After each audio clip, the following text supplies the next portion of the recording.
नमस्कार, आज तक देख रहे हैं आप, साथ आपके मैं हूं अर्पिता। बड़ी खबर के साथ विशेष की शुरुआत करेंगे। ईरान के इंफ्रास्ट्रक्चर पर इजराइल हमले कर रहा है। ईरान मेहराबाद बहराम एयरपोर्ट पर ईरान ने हमला कर दिया है। आईडीएफ का दावा है कि ईरान के 3 एयरपोर्ट पर हमला किया है। इस बीच बड़ी खबर आपको बता दें कि दरअसल ये इजराइल है जो ईरान पर लगातार हमले कर रहा है। ऐसा नहीं है कि ईरान नहीं कर रहा है, ईरान भी कर रहा है, लेकिन इजराइल का हमला फिलहाल ये बड़ी खबर। ईरान के इंफ्रास्ट्रक्चर पर इजराइल हमले कर रहा है। ईरान के अलग अलग इलाके जहां पर इजराइल की तरफ से हमला हुआ है। आईडीएफ का दावा है कि ईरान के 3 एयरपोर्ट पर हमला हुआ है। तो यहां एक तरीके से ईरान को कमजोर करने की कोशिश इजराइल की है। चाहे वो उनके मिसाइल बनाने की जगह हो, वहां पर हमले हो रहे हैं, इनके बुनियादी ढांचों को तबाह किया जा रहा है। और अब बताया जा रहा है कि ईरान के 3 एयरपोर्ट जिन पर टारगेट किया गया, जिन पर हमला किया गया, मेहराबाद बहराम एयरपोर्ट, जिन पर टारगेट करके उन्हें ध्वस्त किया गया है। तो एक बड़ा नुकसान यहां पर ईरान।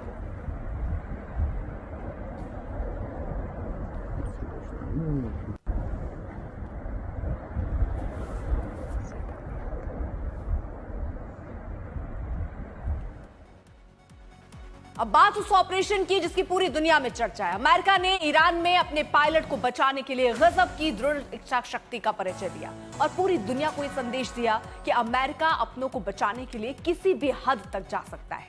उसे इससे कोई फर्क नहीं पड़ता कि कितने का नुकसान हो रहा है, कितने एयरक्राफ्ट नष्ट हो रहे हैं, कितने सैनिकों को लगाना पड़ रहा है। उसके लिए अपने सैनिक की जान सबसे ज्यादा महत्वपूर्ण है। और अमेरिका ने 36 घंटे तक ईरान में फंसे रहे अपने पायलट को जिंदा बचाकर पूरी दुनिया को यही संदेश दिया। इस ऑपरेशन की इनसाइड स्टोरी देखिए।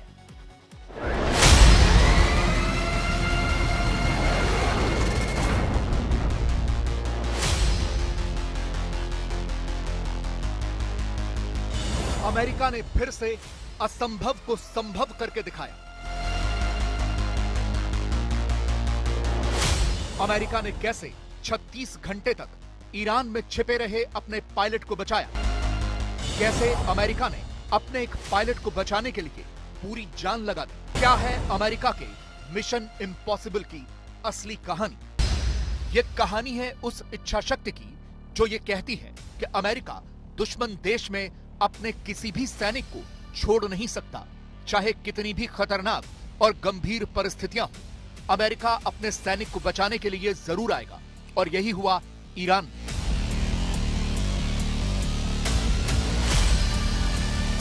अमेरिका ने भले ही अपने एक पायलट को ईरान के अंदर से जिंदा बाहर निकाला हो, लेकिन इस ऑपरेशन की सफलता का संदेश अमेरिकी दुश्मनों को बहुत दूर दूर तक गया है। ईरान में 36 घंटे तक अपनी जान बचाने की जद्दोजहद कर रहा पायलट बुरी तरह से घायल बताया जा रहा है। यह भी बताया जा रहा है कि इस पायलट का इलाज कुवैत के एक अस्पताल में चल रहा है। इस पायलट के पैर में गंभीर चोट बताई जा रही है। ट्रंप कह रहे हैं कि इस पायलट ने बहुत ज्यादा बहादुरी का परिचय दिया है और वो जल्द ही पूरी तरह से स्वस्थ हो जाए। लेकिन यह पायलट ईरान में कैसे फंसा और उसे ईरान से सुरक्षित निकालने में अमेरिका ने किस तरह का जोखिम भरा ऑपरेशन चलाया, अब आपको ये बताते हैं। और ये समझने के लिए आपको आज से 3 दिन पहले चलना होगा। तारीख थी 3 अप्रैल, दिन था शुक्रवार। अमेरिकन एयरफोर्स का fighter jet F-15E strike eagle Iran के अंदर इस्फहान के आसमान में उड़ रहा था। इस फाइटर जेट में 2 लोग थे, एक विमान का पायलट और दूसरा वेपन सिस्टम ऑफिसर। तभी इस फाइटर जेट पर ईरान की तरफ से हमला हो गया। यह हमला जमीन से किया गया था। हमले में विमान नष्ट हो गया तो दोनों को इजेक्ट करना पड़ा। पायलट को तो थोड़ी ही देर में बचा लिया गया, लेकिन दूसरा airman weapon system officer Iran में ही फंस गया। वो पैराशूट से लैंडिंग के दौरान बुरी तरह से घायल हो गया था। पैर पर चोट की वजह से वो चल नहीं पाया और ईरान के अंदर ही फंस कर रह गया। अब जैसे ही ये खबर फैली, तुरंत तेहरान से लेकर वॉशिंगटन तक हड़कंप मच गया। अमेरिकन पायलट के गायब होने की जानकारी तब तक आग की तरह फैल चुकी थी। सोचिए, मौजूदा हालात में अगर ये ऑफिसर ईरानी सेना के या वहां के लोगों के हाथ लग जाता तो क्या होता। ईरानी सेना के हाथ लगता तो वो जिंदा तो रहता, लेकिन उसका पकड़ा जाना यानी अमेरिका और ट्रंप की बहुत बड़ी फजीहत। इसीलिए ईरान भी तुरंत पूरी तरह से एक्टिव हो गया। ईरान की तरफ से इस पायलट को पकड़ने पर नकद इनाम की घोषणा भी कर दी गई। अमेरिकन एयरफोर्स के इस एयरमैन को यह बहुत अच्छे से पता था कि इन हालात में सरवाइव कैसे करना है, यह खतरा बिल्कुल भी नहीं उठाया जा सकता था कि ये एयरमैन जिंदा ईरानियों के हाथ लग जाता। इसीलिए वो 36 घंटे से ज्यादा वक्त तक खुद को बचाता रहा, वो भी बुरी तरह से घायल था। अमेरिका के एयरफोर्स कर्मी SCRE ट्रेंड होते हैं। SCRE यानी कि सर्वाइवल, जिंदा रहना, इवेजन, बचना, रेजिस्टेंस, विरोध करना और एस्केप, बच निकलना। इस ऑफिसर ने समुद्र तल से 7000 फीट ऊपर स्थित एक पहाड़ी की चोटी तक पहुंचने के लिए दुर्गम भूभाग को पार किया। वो चारों तरफ से दुश्मनों से घिरा हुआ था। उस तक कभी भी ईरानी सेना, IRGC या लोकल लोग पहुंच सकते थे। इसीलिए उसने 2 पहाड़ी चट्टानों की दरारों के बीच में घुसकर अपनी जान बचाई और इस दौरान इस एयरमैन ने अमेरिकी मिलिट्री से संवाद स्थापित किया और अपनी सटीक जानकारी दी। इस एयरमैन के पास हथियार के नाम पर सिर्फ एक पिस्टल थी, एक कम्युनिकेशन डिवाइस थी जिससे वो बात कर पा रहा था और एक ट्रैकिंग बीकन था, यानी एक ऐसी डिवाइस जो लगातार उसका लोकेशन बता रही थी। अब तक अमेरिकी सेना को पूरी जानकारी मिल चुकी थी। ये कंफर्म हो चुका था कि उनका कर्नल रैंक का वेपन सिस्टम ऑफिसर पूरी तरह से सुरक्षित है। लेकिन खतरा यह भी था कि इस एयरमैन तक ये जो सेना है वो कैसे पहुंचे। IRGC या लोकल लोग पहुंच सकते हैं, सुरक्षा का खतरा है। ऐसे में उसको वहां से सुरक्षित बाहर निकालना एक बहुत बड़ा जोखिम भरा काम था। अब ये तो तय हो गया था कि ये वेपन सिस्टम ऑफिसर सुरक्षित है, बस उसे वहां से कैसे बचाना है ये बड़ा सवाल था। वो भी इन हालात में जब ईरान की सेना इस अफसर को बुरी तरह से खोज रही थी। इसीलिए यहां पर अमेरिकी खुफिया एजेंसी CIA की एंट्री हुई। CIA ने डिसेप्शन कैंपेन चलाया, लोगों को धोखे में रखा। कोशिश ये थी कि ईरान को कंफ्यूज किया जाए। CIA ने ईरान के अंदर ये गलत जानकारियां प्लांट की कि अमेरिकी सेनाओं ने इस मिसिंग एयरमैन को लोकेट कर लिया है और उसे वहां से वापस लेकर जा रहे हैं, जबकि असल में तब तक ऑपरेशन शुरू भी नहीं हुआ था। व्हाइट हाउस के सिचुएशन रूम में तुरंत इस एयरमैन को रेस्क्यू करने के लिए योजना बनने लगी। इस ऑपरेशन की सीक्रेसी भी बहुत महत्वपूर्ण थी, क्योंकि अगर कोई भी जानकारी ईरानियों के हाथ लग जाती तो फिर इस पायलट का बचना नामुमकिन था। पूरे ऑपरेशन के दौरान व्हाइट हाउस, अमेरिकी रक्षा विभाग पेंटागन और अमेरिकी मिलिट्री का सेंट्रल कमांड बिल्कुल चुप थे। शुक्रवार को जब घटना हुई तो राष्ट्रपति ट्रंप ने पूरा दिन व्हाइट हाउस के वेस्ट विंग में बिताया।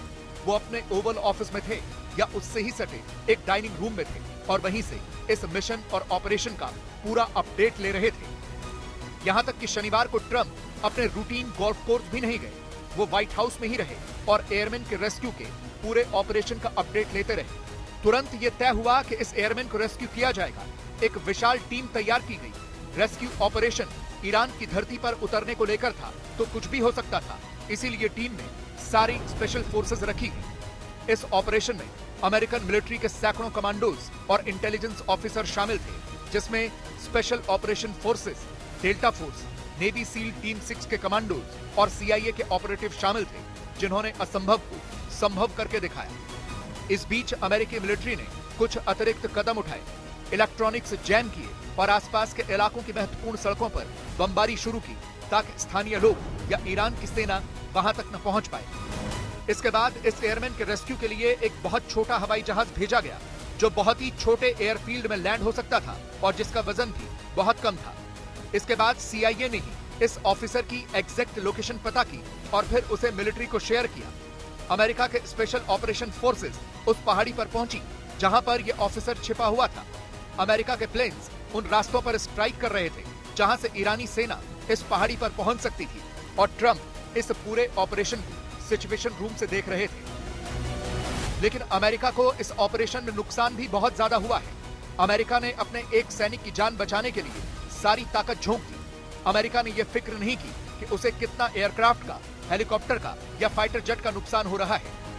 2 MC-130 विमान स्पेशल फोर्सेस के करीब 100 जवानों को लेकर इस इलाके में उतरे थे। एक छोटी सी एयर स्ट्रिप पर ये विमान उतर तो गए, लेकिन जब वो इस ऑपरेशन में शामिल कमांडोज और रेस्क्यूड एयरमैन को ईरान से वापस ले जाने की तैयारी कर रहे थे तो इन दोनों जहाजों के पहिए रेत में धंस गए और वो उड़ने के लिए तैयार ही नहीं हो पाए। जिसके बाद अमेरिकन मिलिट्री ने नए प्लेन भेजने का तय किया और अपने खराब हो चुके एयरक्राफ्ट को वहीं पर नष्ट कर दिया ताकि वो ईरानियों के हाथ न लग जाए। इसके अलावा अमेरिकी सेनाओं को अपने 4 हेलीकॉप्टर्स भी नष्ट करने पड़े ताकि वो ईरान के अंदर अपने संवेदनशील उपकरणों को ऐसे ही न छोड़ दें जो दुश्मन के हाथ लग सकते थे। इस दौरान ईरान ने भी अमेरिका को बहुत मुश्किल में डाला। इसकी शुरुआत तो शुक्रवार को ही हो गई थी जब अमेरिका के F-15 फाइटर जेट के पायलट को रेस्क्यू किया गया।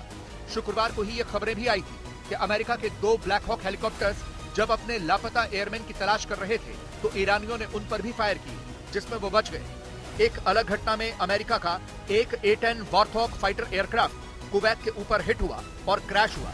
इसका पायलट इजेक्ट हो गया था। इस युद्ध में अमेरिका ने अब तक 13 जवानों को खोया है और 300 जवान घायल हुए हैं, लेकिन अभी तक अमेरिका के किसी भी सैनिक को ईरान ने बंधक नहीं बनाया है और यही अमेरिका की सफलता भी है। आज तक ब्यूरो। पायलट के रेस्क्यू ऑपरेशन में अमेरिका ने केवल सटीक रणनीति से ईरान को चकमा दिया, बल्कि हाईटेक तकनीक भी पायलट के रेस्क्यू ऑपरेशन बेहद अहम रही। क्या थी वो हाईटेक डिवाइस जिससे ये पायलट अपने रेस्क्यू सिग्नल भेज पाया? अगली रिपोर्ट में देखिए। जब पूरा मध्य पूर्व युद्ध की भीषण आग में धधक रहा है, तब ईरान पर अमेरिका इजराइल के बारूदी हमलों का कहर बरस रहा है। ईरान भी जवाबी मोर्चे पर डटा है और इजराइल के साथ खाड़ी देशों को टारगेट कर रहा है। ऐसे विध्वंस हालात के बीच जब ईरान की जमीन पर अमेरिकी विमान गिरने की खबर आई तो युद्ध का पूरा रुख ही बदलता दिखा। माना जाने लगा कि अब ईरान के हाथों में ऐसा हथियार लग सकता है जिसका इस्तेमाल वो युद्ध में और भी खतरनाक तरीके से करेगा। लेकिन अमेरिका ने महज 36 घंटों के ऑपरेशन में ईरान के दुर्गम इलाके के बीच से अपने पायलट को सुरक्षित निकाल लिया।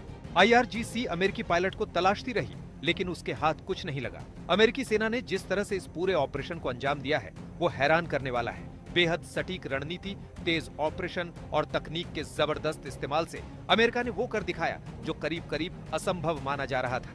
करीब 36 घंटे में अमेरिकी सेना ने खास अभियान चलाकर अपने पायलट को बचा लिया। इस ऑपरेशन में CSEL नाम की एक खास डिवाइस ने अपना अहम रोल निभाया। दरअसल गुरुवार रात को ईरान में अमेरिकी विमान गिरा। पायलट और वेपन्स ऑफिसर इजेक्ट हुए। पायलट को तो कुछ ही घंटे में रेस्क्यू कर लिया गया, लेकिन वेपन्स ऑफिसर मलबे से करीब 10 किलोमीटर दूर चलकर पहाड़ी पर पहुंचे और वहां से मैसेज भेजा, गॉड इज गुड। ये मैसेज उसी CSEL डिवाइस से भेजा गया जो इस अभियान के दौरान सबसे अहम बन गया। CSEL एक खास डिवाइस है जो 1 किलोग्राम से भी कम वजन का होता है। दरअसल CSEL डिवाइस सैटेलाइट से जुड़ा होता है और उसी के जरिए संदेश भेजता है। पूरे रेस्क्यू ऑपरेशन के दौरान ये डिवाइस अहम कड़ी बना। अमेरिकी पायलट और रेस्क्यू टीम को CSEL डिवाइस से मदद मिली। बताया जा रहा है कि ईरान में विमान गिरने के बाद अमेरिकी पायलट ने इसी डिवाइस की मदद से अमेरिकी सेना से संपर्क साधने की कोशिश की और इसी के जरिए अपने संदेश भेजे। दरअसल CSEL डिवाइस सैटेलाइट से जुड़ा होता है और उसी के जरिए संदेश भेजता है।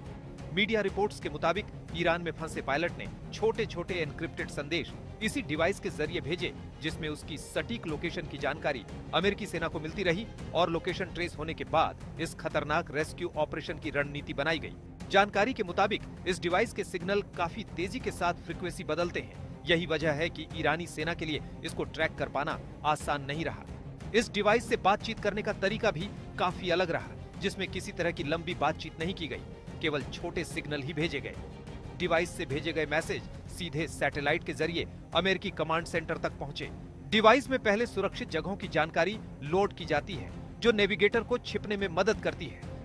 जब कोई पायलट दुश्मन के इलाके में किसी इमरजेंसी हालात में इजेक्ट होता है तो वो छिप कर रहता है। पुराने रेडियो में लंबी बातचीत करने से दुश्मन के रडार उसको ट्रैक कर सकते थे, लेकिन CSEL में शॉर्ट बर्स्ट होने के कारण इसको ट्रैक कर पाना मुश्किल है। सबसे खास बात है कि इस डिवाइस की बैटरी 21 दिनों तक चल सकती है। पूरे रेस्क्यू ऑपरेशन के दौरान ये डिवाइस अहम कड़ी बना। अमेरिकी पायलट और रेस्क्यू टीम को CSEL डिवाइस से मदद मिली। बेहद जोखिम भरे माहौल में पायलट के रेस्क्यू ऑपरेशन को अंजाम दिया गया। रेस्क्यू के सफल होने के बाद अमेरिकी राष्ट्रपति ने खुद इसकी जानकारी दी। अपनी तकनीक और सैन्य ताकत के जरिए पायलट को सुरक्षित निकालकर अमेरिका ने ईरान को एक मोर्चे पर बड़ी मात दे दी। आज तक ब्यूरो। आप देखते रहिए आज तक।